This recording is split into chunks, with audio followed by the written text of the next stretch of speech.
Hello दोस्तों, कैसे हैं आप लोग। मेरा नाम है आनंद तिवारी और स्वागत है आप सबका एटी क्लासेस में।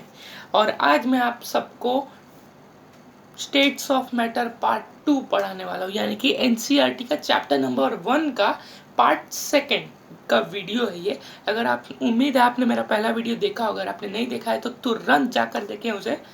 और इसे आज इस स्टेट्स ऑफ मैटर के टॉपिक को हम कंटिन्यू करते हैं। लास्ट क्लास में मैंने बताया था आप लोग को particles that matter particles are signed like, कि आप जानते होंगे। और कुछ मैटर के जो ये थे पार्टिकल्स के जो कैरेक्टरिस्टिक्स मैंने आपको बताए थे वो थे। और आज states of matter, let's start the our class and finish it fast. So, states of matter, we observe the different types of matter around us। बच्चों, हम अपने आजू बाजू में बहुत सारे टाइप्स ऑफ मैटर देखते हैं, जैसे कि पानी, चेयर, हवा, एक्सेट्रा एक्सेट्रा एक्सेट्रा। और we can see that matter which exists around us in three different states, that is solid, liquid and gaseous. So the states of matter are of three types: solid, liquid and gas. These states of matter arise due to the variation in the characteristics of particles of matter. ये जो होता है बच्चों, states of matter arise due to the variation in the characteristics of particles of matter। particles of matter के characteristics जब very करते हैं तब मैटर इन तीन फॉर्म में उपलब्ध होता है, यानी कि फॉर्म होता है। Now let's start states of matter. So let's begin with solid. Now I will tell you characteristics of solid and how to identify them and many more. The first one. Now solid. I will tell you about solid. What is solid? Solid things like our cupboard, TV, chair, etc. are some of the examples of solid state. The examples which I have told are solids. We can observe that all these have a definite shape, distinct boundaries and fixed volumes, and they can't be compressed. So we can also tell that these substances which are solids have negligible compressibility. So solid, the first characteristic of solid are they are definite shape.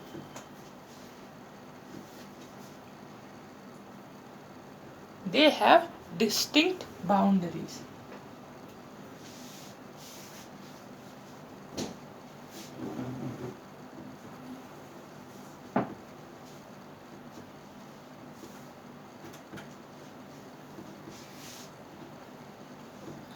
Boundaries and also fixed volume. I will write it in short. They also have fixed volume. Now the second characteristic of solids are that they have the characteristic of negligible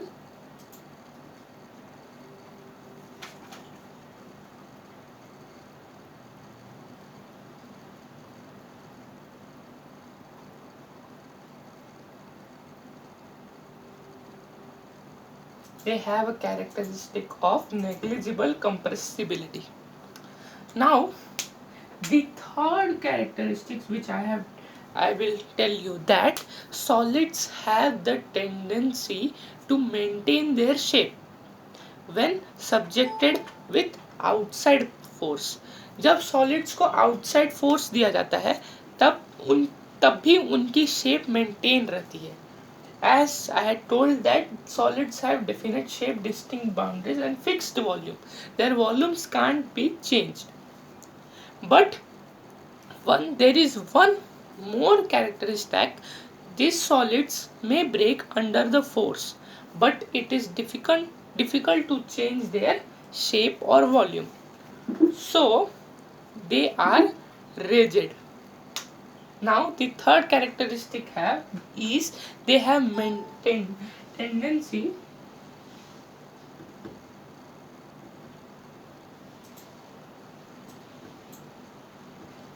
to maintain their shape.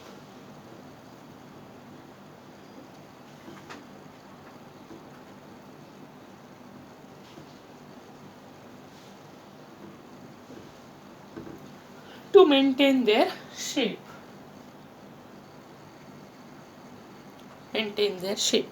Now the fourth one is that they are rigid.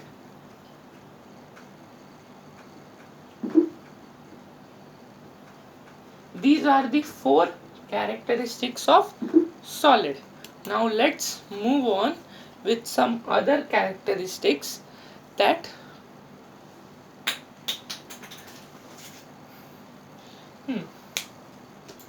Now these characteristics may come in exam, so you should note it in your book and learn by heart it as fast as possible. Now I will ask you some questions. Think and answer yourself or comment. What about a rubber band? Can it change its shape on stretching, or is it a solid? Then what about sugar and salt? When we keep it in different jars, means a circular jar or a rectangular jar, they take shape of the jar. Are they solid? No. No or yes? I will answer it. What about a sponge? Is it a solid? If yes, then we are able to compress it. We are able to change its shape. We are able to change its boundaries. We are able to change its volume. Then why it is so? Now I will answer to you this question that the rubber band, the sponge, and even crystal of sugar or salt are solids. Now why it is so? I will tell you. Sugar, salt, sponge, and rubber band. Now why is it so? I will tell. Why is it so? Because the rubber band change its shape under the force. See, when we apply force, they can change their shape. Rigid. So we are able to change its shape. But if excessive force is applied, it breaks. Now I will tell you the second thing about salt and sugar, that the shape of each individual or each crystal of salt and sugar is fixed, whether we take it in our hand or put it in a plate or in a jar, right? Now sponge. What about sponge? Sponge, the sponge has minute holes in it, in which air is trapped.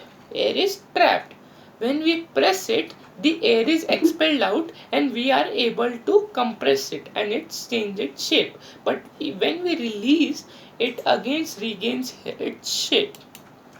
Right? Now, this much about solid.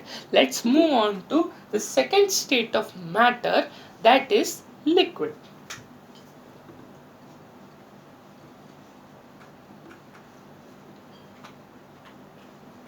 Liquid. Now, we have observed that liquids have no fixed shape but have a fixed volume.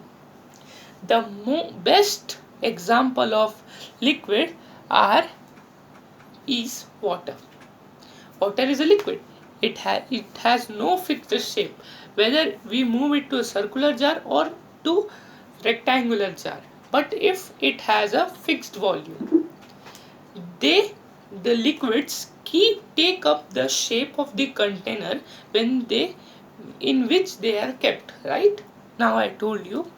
अब आगे बढ़ते हैं बच्चों की liquid flow and change shape, वो flow करते करते अपना शेप चेंज कर सकती है. That means they don't have definite shape, they don't have distinct boundaries but have fixed volume. Now we saw that solids and liquids can diffuse into liquids. Means solid to solid means what I can tell you now. Solids. Let's see. A piece of ice which is solid, when transformed into water, it becomes water. Or a liquid means if a tomato puree is mixed into water, it again diffuses into water. That means liquids have characteristics. What first I have told you that they have no fixed shape but have a fixed volume.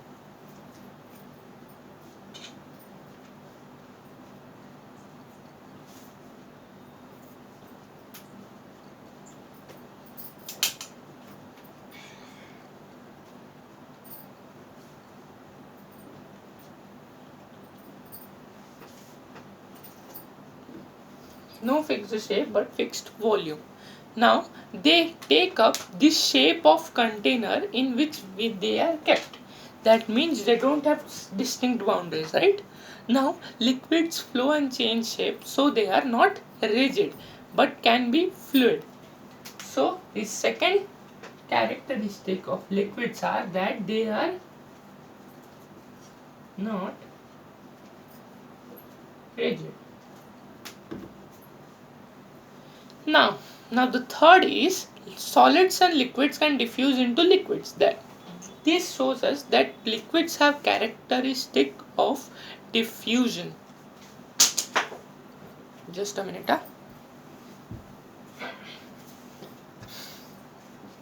The solids and liquids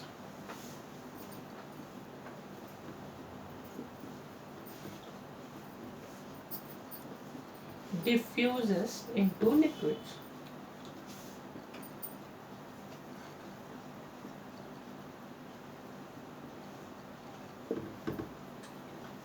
Liquids.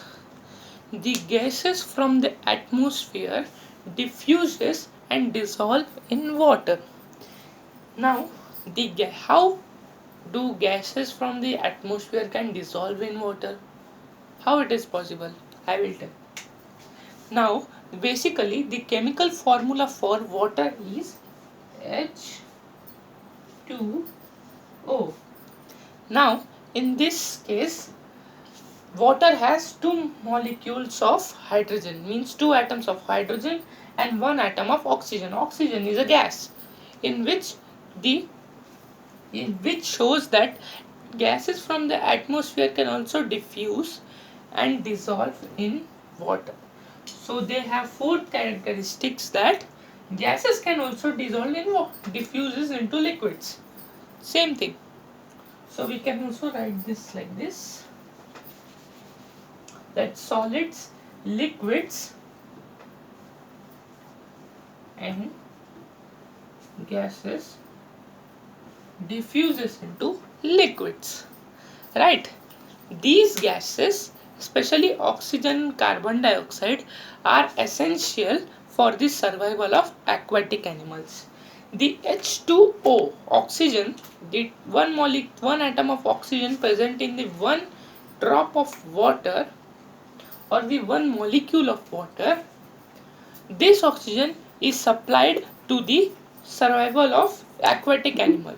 And aquatic animals like fish, whale, etc., they take this mixture of oxygen from the water. Now let's continue. Liquids. Away from this topic, I will tell you something, that all the living creatures need to breathe for survival.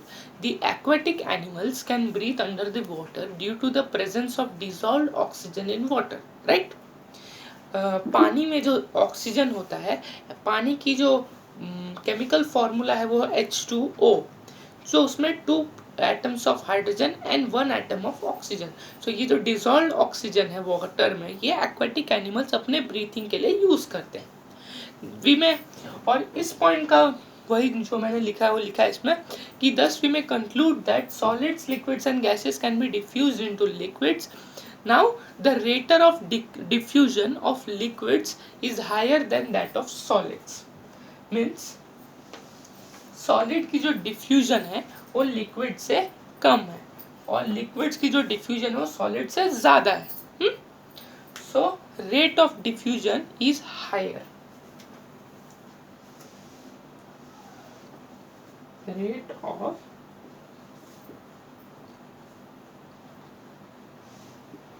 Diffusion is higher in liquids. आप ही देख लो कि अगर solid solid साथ में रख दो कैसे होगा। एक सॉलिड चिली ले लिए, कैप्सिकम, एक सॉलिड कैप्सिकम और दूसरा सॉलिड टमाटो, दोनों को रख दिया। अब इसमें डिफ्यूजन होगा, ये दोनों एक साथ मिल जाएंगे, कैप्सी टमाटो तो नहीं बनेगा ना। वैसे ही लिक्विड्स में क्या होता है, लिक्विड्स टमाटो प्यूरी ले लिया लिक्विड और कैप्सिकम का अगर जूस रहेगा, अब ये दोनों को मिला दोगे तो ये डिफ्यूजन हो जाएगा। क्यों? क्योंकि rate of diffusion of liquids is higher than that of solids. Solids में हायर क्या है, सॉलिड्स में तो होता ही नहीं है। सो सॉलिड्स का एग्जैक्टली जीरो है। So this is due to the fact that in the liquid state particles move freely. So ये जो रेट ऑफ डिफ्यूजन हायर है लिक्विड में, ये इसका रीजन है ये कि particles move more freely and have greater spaces between them as compared to particles of solid.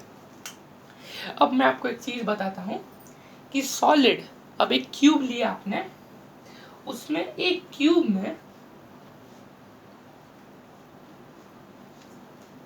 एक क्यूब ले लिया, ड्राइंग अच्छी नहीं है ये, उसमें पार्टिकल्स ऐसे रहते हैं। ये बहुत छोटा हो गया, एक मिनट है, इधर बताता हूँ। ये एक क्यूब हो गया, ठीक है, ये क्यूब हो गया। अब इस क्यूब में पार्टिकल्स हैं, वो उनके बीचों में स्पेसेस नहीं है, वो एक दूसरे के कैसे चिपक के खड़े, लोकल ट्रेन जैसा, इधर भी हिल नहीं सकते। और ये क्या है, लिक्विड जो होती है इसमें थोड़ा जगह होता है। अभी एक बीकर बना दिया, ग्लास बना दिया, इसमें पानी भी भर दिया। अब उसमें इसमें क्या स्पेसेस रहती है, इनले को चिपक के खड़े रहने की आदत नहीं रहती है। इनमें ऐसा जेनेटिकली आप मानो एक तरह से, एसी लोकल बोलो इसे, सब लोग दूर दूर बैठते हैं ना फर्स्ट क्लास, वैसा केस होता है इनका। अब ये दोनों हो गया। Now let's continue gaseous state.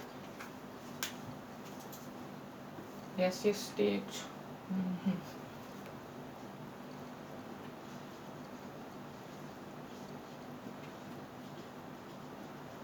gaseous state. So what about gaseous state? The third state of matter is gaseous state. Now again एक experiment दी हुई है NCERT में, that we should take 3 syringes, injection वाली सिरिंज होती है ना, वो 3 syringes of 100 ml and close their nozzles by rubber cock. So NCERT में दिया है, उसका फोटो में फिर से ड्रॉ कर देता हूँ आप लोग के लिए। तो उसमें क्या है,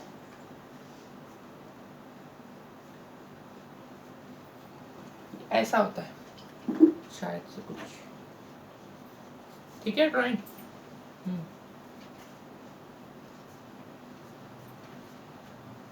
ऐसा कुछ होता है, राइट, ऐसी होती है सिरिंज इंजेक्शन वाली। नाउ अब क्या करना है इसे, ये जो पिस्टन है जिससे डालते हैं वो निकालना है। We should remove the pistons from the all syringes. 3 के 3 इधर आपको दिख नहीं रही होंगी बच्चों, 1 मिनट इधर बनाते हैं। ये सब तो पढ़ लिया। अगर आपको नोट करना है तो प्लीज वीडियो को पॉज करके इसे नोट कर ले, ये बहुत इंपॉर्टेंट है, ठीक है।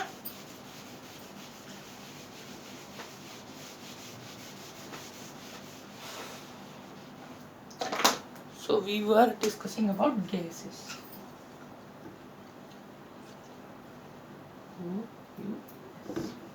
हाँ, तो क्या हमें करनी है, सिरिंज लेनी है। तो सिरिंज बना लेते हैं इधर 2 मिनट में।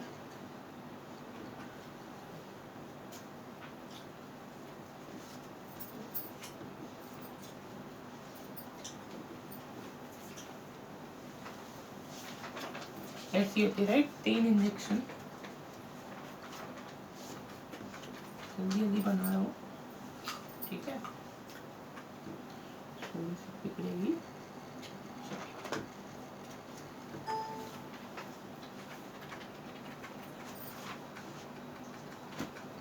ठीक है, ये 3 सिरिंज बना दी। अब इसमें से ये जो पिस्टन है, जो ये पार्ट है, ये पार्ट इसे प्रेस करते हैं, वो निकाल देनी है और फिर एक पिस्टन को छोड़ देनी है। ये दोनों पिस्टन की निकालनी है और इस पिस्टन को छोड़ देना है, इस सिरिंज के पिस्टन को छोड़ देना। फिर इसमें चौक डाल देनी है, राइट। चौक डाल दिया और उसके बाद इसमें हमें क्या डालना है, इसमें पानी डालना है। यहाँ रबर कॉर्क लगाना है, फिर यहाँ पानी डाल दिया। अब फिर से पिस्टन लगाना है उन दोनों में और फिर इसे प्रेस करना है। तो इसमें क्या दिया है, यू में apply some Vaseline on the pistons. Okay, smoothness के लिए कुछ वैसलीन भी लगा सकते हैं आप, ठीक है। आप क्लास में ही करना है इसे प्लीज, घर पे इतना इंजेक्शन ऐसे कम होता जा रहा है इंडिया में अभी कोरोना के वजह से। तो आप प्लीज क्लास में अगर बाद में कभी टाइम मिले तो करना, अभी ऐसे मैं समझा रहा हूँ यहाँ, ठीक है। So let's continue. Now we should try to compress the content by pushing the piston in each syringe. इसमें कर लिया, इसमें कर लिया, इसमें कर लिया, ठीक है। अब क्या होता है भाई, हाँ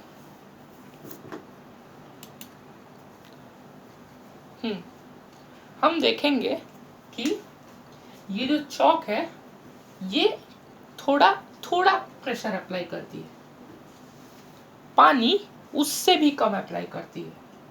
मीन्स इसको इंटरमीडिएट बोल सकते हैं, इसको क्या बोल सकते हैं, इसको मिनिमम बोल सकते हैं।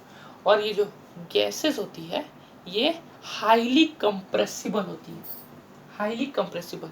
अब आप इस सीलिंग में रबर को लगा के करने, इससे प्रेस करना को कोशिश करोगे तो ये होगी ही नहीं। क्यों? क्योंकि ये गैसेस जो होती है वो हाईली कंप्रेसिबल होती है। सो गैसेस में आप पहला कैरेक्टरिस्टिक्स लिख सकते हो, that these gases are highly compressible। जोर से बोलो, हाईली कंप्रेसिबल।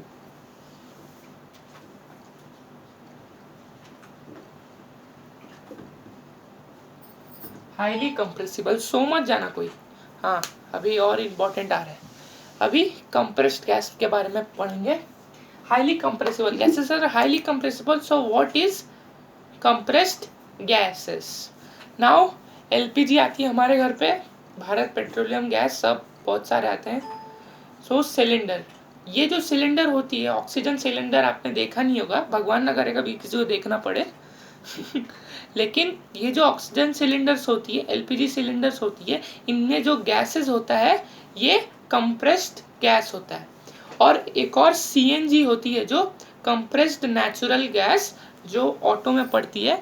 ये फ्यूल आजकल ज़्यादा यूज़ हो रही है क्योंकि ये हाईली कंप्रेसिबल होती है, इनकी वॉल्यूम्स लार्ज होती है और इन्हें जब कंप्रेस करके रखते हैं स्मॉल सिलेंडर में वो उसका ट्रांसपोर्टेशन इजीली होता है और उसमें large quantity of compressed gas हम लोग स्मॉल हाइट और स्मॉल वॉल्यूम ऑफ सिलेंडर में रख सकते हैं। सो जो एक और चीज़ मैं आपको बताता हूँ इसके बारे में। अभी क्या पता है हमने कंप्रेस्ड गैस के बारे में पढ़ा, right? They have large volume of gas can be compressed into smaller cylinders and transported easily. Now एक और the second is what is been cooked in the kitchen. अब किचन में क्या बन रहा है भाई? जो भी बन रहा है, हलवा बन रहा है, पुलाव बन रहा है, कुछ भी, बिना किचन में घुसे हमें उसका खुशबू मिल जाता है। क्यों? Why? इस क्वेश्चन का आंसर लास्ट क्लास में मैंने इस टॉपिक को पढ़ाया था। सो इसका आंसर ये है कि gases show the property of diffusing very fast into other gases, right? अगरबत्ती वाला याद रखना बच्चों, अगरबत्ती इतना बेस्ट एग्जांपल है ना, that particles move faster when get temperated, but when the temperature increases, that the kinetic energy of the agarbatti or the incense sticks increases and we can smell it in through a distance. So the second point, that second characteristics of gases are that gases show the property of diffusing very fast. So diffusion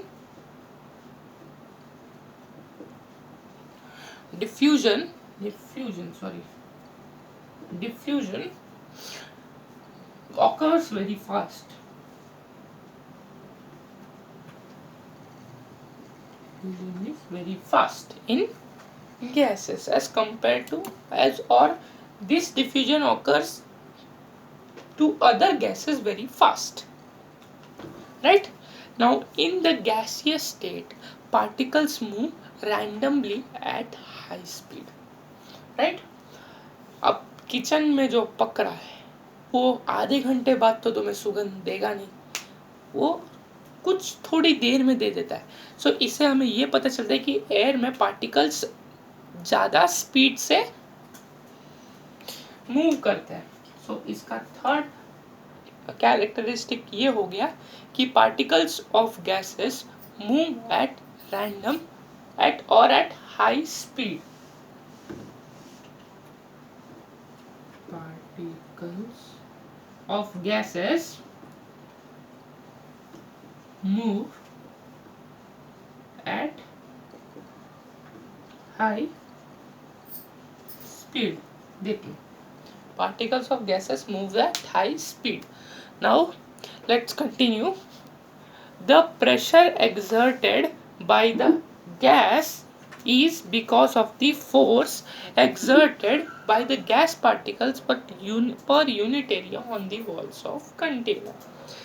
ये basically थोड़ा easy बात है कि pressure exerted by the gas, जो gas की pressure होती है जो हमारे ईच इंसान के ऊपर होती है, वो थोड़ा हायर स्टैंडर्ड में आप पढ़ोगे शायद से, या तो आपने पढ़ा भी होगा। एक ह्यूमन के ऊपर कितना एटमॉस्फेरिक प्रेशर होता है और उसके ब्लड प्रेशर जो हम बोलते हैं, जो अंदर ब्लड का जो प्रेशर होता है वो कितना होता है, वो हमें उस एटमॉस्फेयर प्रेशर को जानने नहीं देती। वैसे ही the pressure exerted by gas is because of the force exerted by gas particles. जब गैस से जो प्रेशर एक्सर्ट होती है, ये फोर्स जो गैस पे जो force particles per unit area जो वॉल्स पे लगती है उसके वजह से होती है। Now let's continue. ये हो गया इतना। अब एक और नेक्स्ट बढ़ाता हूँ आपको कि can matter change it's state. क्या गैसियस लिक्विड हो सकती है? क्या लिक्विड सॉलिड हो सकती है? सबको पता है कि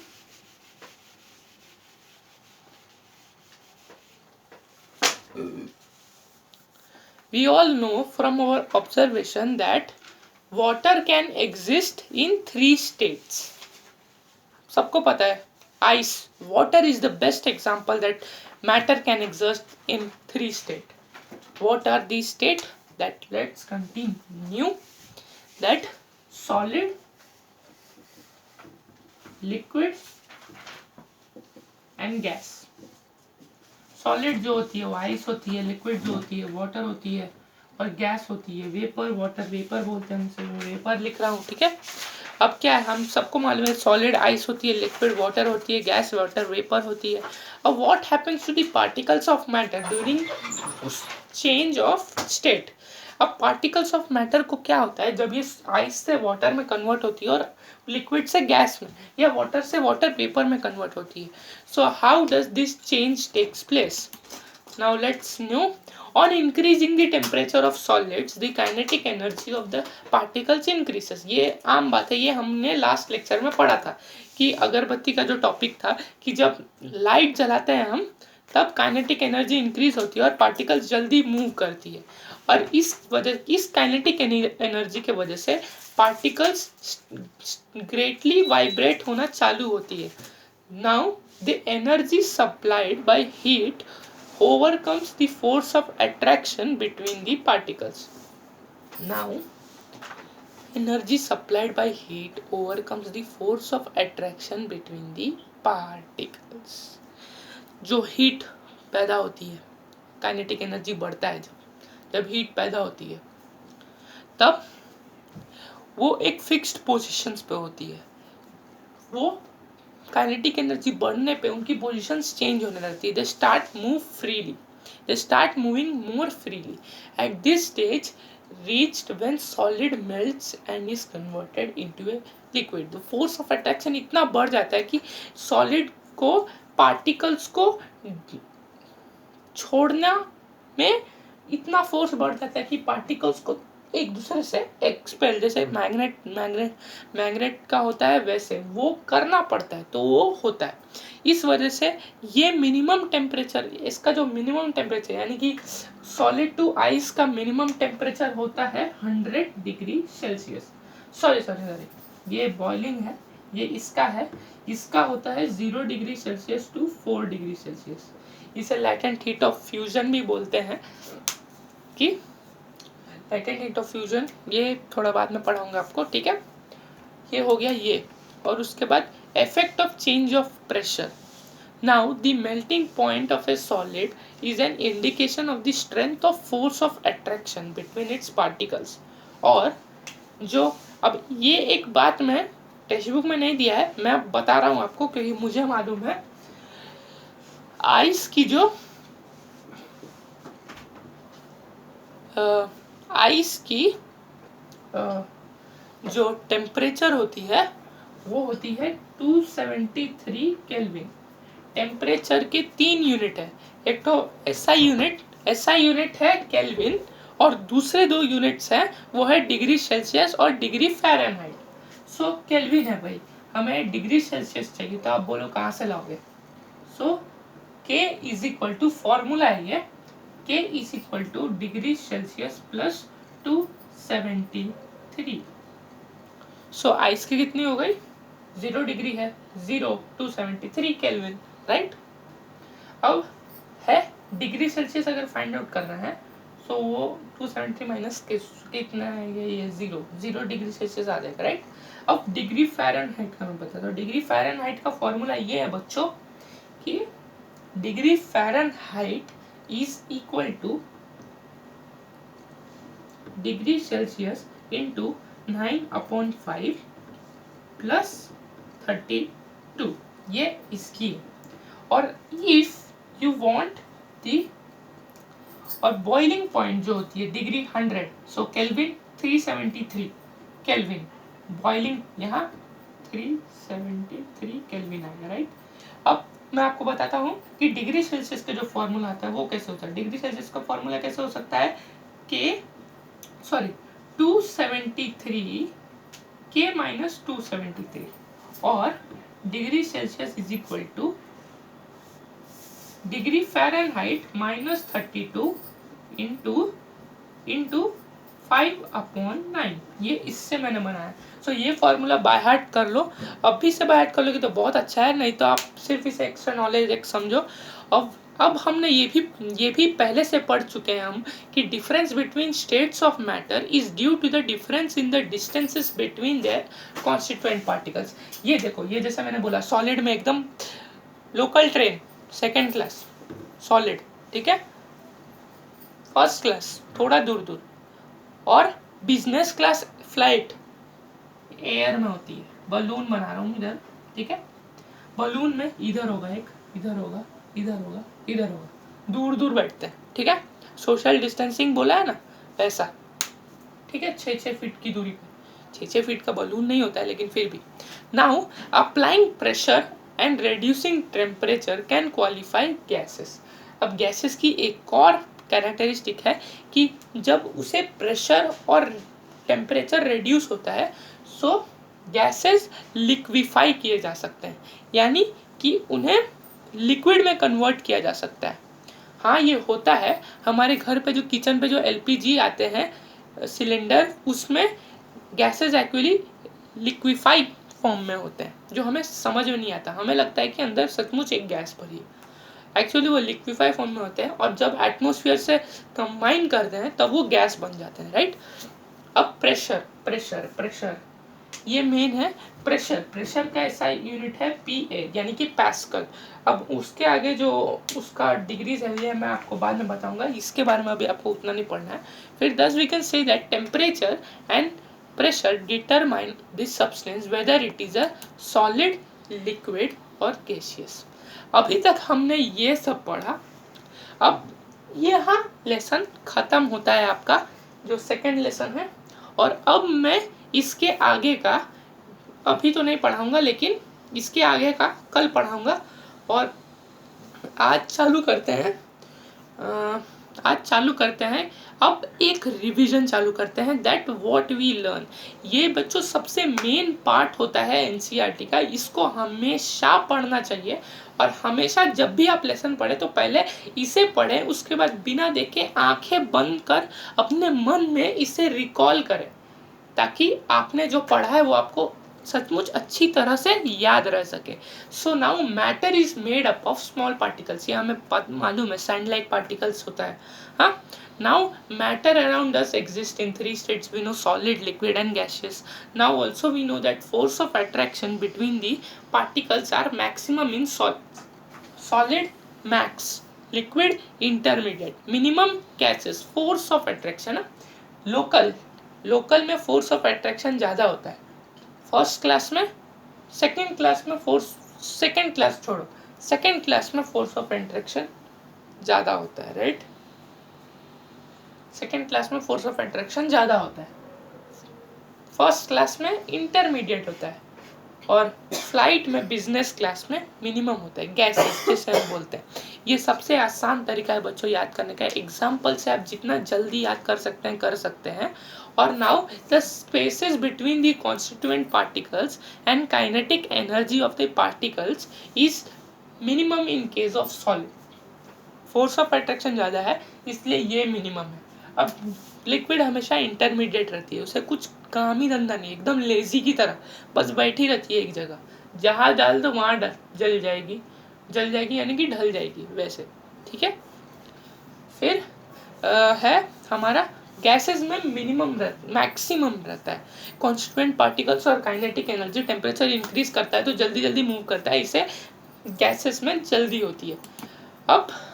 अब जल्दी करते हैं बच्चों, मुझे भूख लग रही है, इतना देर से कुछ नहीं खाया, ठीक है। Evaporation is a surface phenomenon. अब इवोपरेशन क्या है? Particles from the surface gain enough energy to overcome the forces of attraction, attraction present in it. The liquid change into vapor state. Evaporation और कुछ नहीं होती है। एनसीईआरटी में इतना बड़ा फेंका है जैसे कि हमें कुछ पता ही नहीं चलता है इंग्लिश में। मैं आपको हिंदी में एकदम सीधी बातों में बताता हूँ कि इवोपरेशन क्या होती है। इवोपरेशन ये चीज़ होती है जब लिक्विड एक सर्टन टेम्परेचर और एक certain force of attraction overcome करता है, और ये जो एनर्जी चाहिए होती है जो उससे लिक्विड से वाटर वेपर में कन्वर्ट करती है, उसे हम इवोपरेशन बोलते हैं। और ये सिर्फ एक सरफेस पे होता है, इसलिए ये सरफेस फेनोमेनन होता है। अब rate of evaporation depends upon the surface area, the atmosphere, the temperature, the humidity and the wind। अब ये 4 चीज है, atmosphere, temperature, humidity, wind। Atmosphere, temperature, humidity, wind। The rate of evaporation depends upon the surface area and exerted on atmosphere, temperature, humidity, wind। Atmosphere, temperature, humidity, wind। Atmosphere, temperature, humidity, wind। ATHW, ठीक है। अब evaporation causes cooling. Evaporation, अब particles ऊपर गए, अब heat नहीं मिल रहा है उन्हें, तो वो कूल डाउन हो जाएंगे और फिर से लिक्विफाई हो जाएंगे। Now latent heat of evaporation, ये मैं आपको बताता हूँ, मैंने आपको बताने की कोशिश की थी, अब फिर से एक बार फिर बता देता हूँ कि लेटेंट हीट ऑफ वेपराइजेशन वो होता है जब वाटर जो है वो वेपर में कन्वर्ट होती है, और जो एनर्जी रिक्वायर्ड इस प्रोसेस को करने के लिए जो एनर्जी रिक्वायर्ड होती है उसे लैटेंट हीट ऑफ वेपराइजेशन बोलते हैं। अब लैटेंट हीट ऑफ फ्यूजन उसे बोलते हैं जब जितनी अमाउंट ऑफ हीट एनर्जी एक सॉलिड आइस को लिक्विड यानी कि वाटर में कन्वर्ट करने के लिए 0 से 4 डिग्री जिसको बोलते हैं लैटेंट हीट ऑफ फ्यूजन, उस प्रोसेस को लैटेंट हीट ऑफ फ्यूजन बोलते हैं, राइट। अब the arrangement of particles is most ordered in the case of solids. In the case of liquids, layer of particles will slip and slide over. Otherwise, gases, there is no order, just particles move like oh. Now, the states of matter are interconvertible. वो कभी भी convert किए जा सकते हैं। The state of matter be changed by changing temperature और pressure. ये मैंने बोला था कि टेम्परेचर और प्रेशर डिपेंड करती है। अब सब्लिमेशन क्या है? सब्लिमेशन ये है कि जब solid state directly gaseous state में कन्वर्ट होती है बिना लिक्विड प्रोसेस के गए, उसे सप्लीमेशन बोलते हैं। अब डिपोजिशन क्या होता है? डिपोजिशन ये होता है कि जब gaseous state directly solid state में कन्वर्ट करती है, उसे डिपोजिशन बोलते हैं। अब boiling is a bulk phenomenon. Boiling, अब बहुत सारे मतलब millions and millions of molecules of water is given heat energy to overcome the temperature and to form gases out of liquid. This is called boiling. So thank you, आज के लिए बस इतना ही। उम्मीद है अगर मेरा वीडियो पसंद आया होगा तो इसे लाइक करें, शेयर करें। जितना से ज़्यादा आप शेयर करेंगे उतने ज़्यादा लोग को देख पाएंगे मेरा वीडियो, और जितना आप ज्ञान बांटोगे ना उतना आपका खुद का ज्ञान बढ़ेगा। मैं तो आपको भी इंसिस्ट करूँगा कि आप खुद के वीडियोस बनाओ और यूट्यूब पे डालो। बहुत सारे बच्चे हैं जो सचमुच पढ़ नहीं पा रहे हैं अभी इस lockdown. It's the best moment to study. मैं चाहता हूँ कि आप इसे ज़्यादा से ज़्यादा लोगों तक फॉरवर्ड करें। अगर आपको सचमुच कोई डाउट है तो इसे कमेंट करें। Thank you. क्योंकि और सचमुच पढ़ते रहें, क्योंकि पढ़ना बंद तो सीखना बंद।